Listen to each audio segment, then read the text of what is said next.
What's up everyone? Wayne York back here again. Tonight we're going to be going racing with some friends.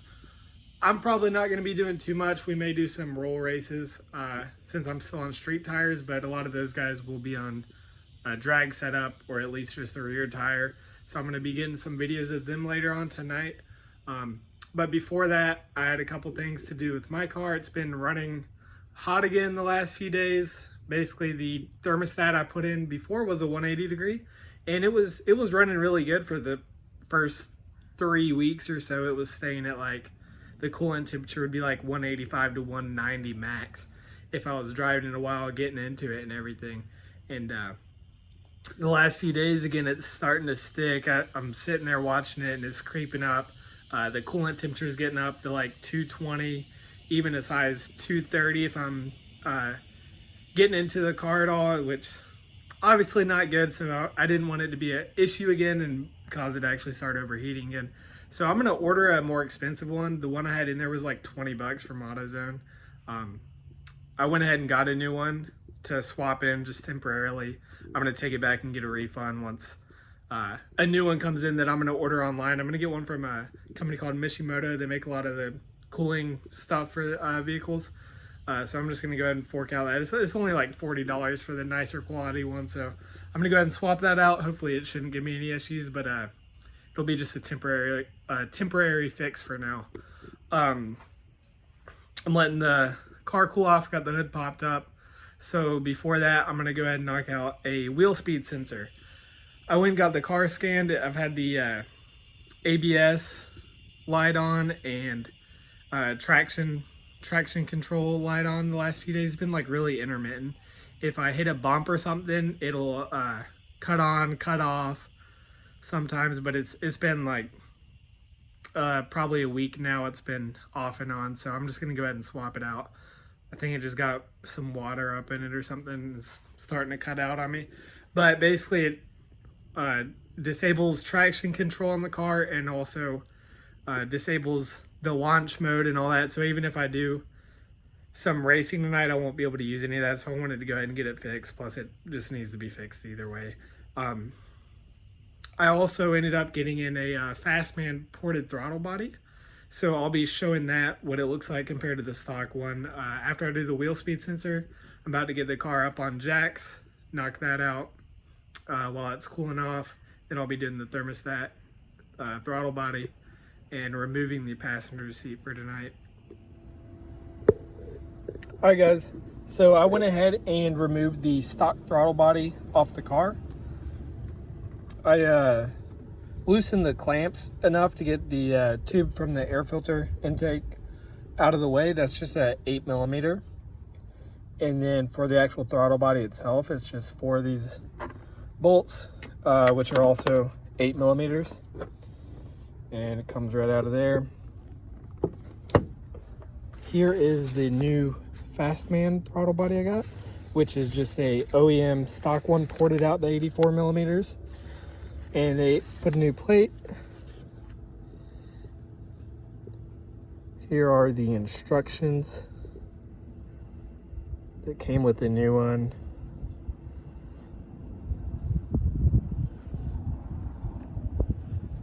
Just saying how to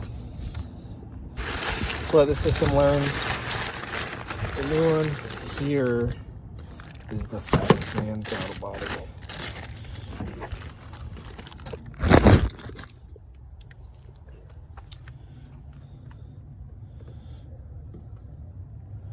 So you can see that plate looks so much better.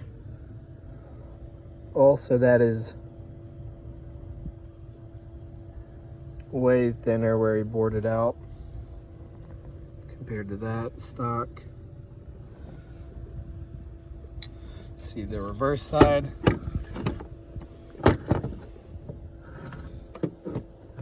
Bored it all the way through.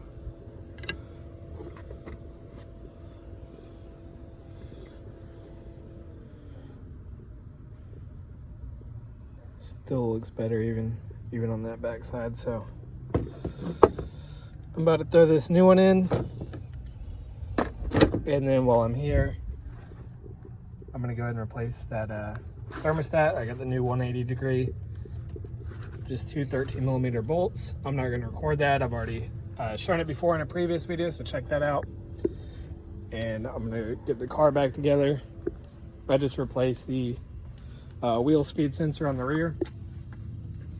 I might adjust the rear shocks a little bit for tonight, even though I'm still on street tires, so it's really not going to help me out too much. We'll be getting the car back together.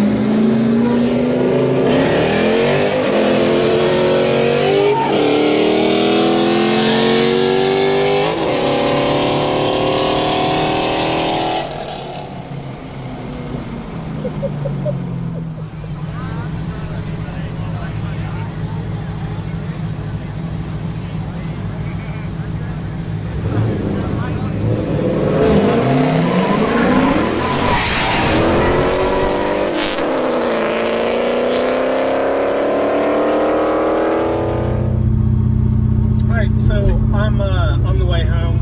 We went out racing with some friends. I ended up doing 2 races from a dig, and they were both pretty terrible. I'm on street tires still, and they're cheap street tires at that. It's a Turo AZ850s. I lowered the rear pressure a little bit to 28. It didn't help at all. Well, it was partially my fault also. I was intending to use the launch control on the first race I did, and it didn't set right, so I basically redlined and just dropped the clutch and completely just blew the tires off and let out of it. The second one, I didn't use launch control. I just pedaled it, and it was much better, but I still wasn't getting traction. I actually spun all the way through. Shifting into third, I was still spinning. So that was a decently close race. Once I got traction, I started to catch up slightly. We did a roll race on the way back, and I did pull ahead on that. That was against a G8 with full bolt-ons and a cam, and then I also raced a Camaro. That was the first race where I completely just redlined it and dropped the clutch. We also did a roll race from 20, and I pretty much immediately pulled out ahead of them and then continued to pull on them a little bit. And I had a friend there with the GoPro, and he did get a video from the passenger side of that Camaro race, so he's going to send that to me. I'll be able to link that into this video here. I hope you enjoy some of the racing. I didn't get too much, but I will hopefully get a GoPro or a better mount or something for my phone in the future, so I can start getting some better videos, and especially once I get a actual tire set up and can start racing the car more, it'll be a lot of fun. So thanks for checking it out.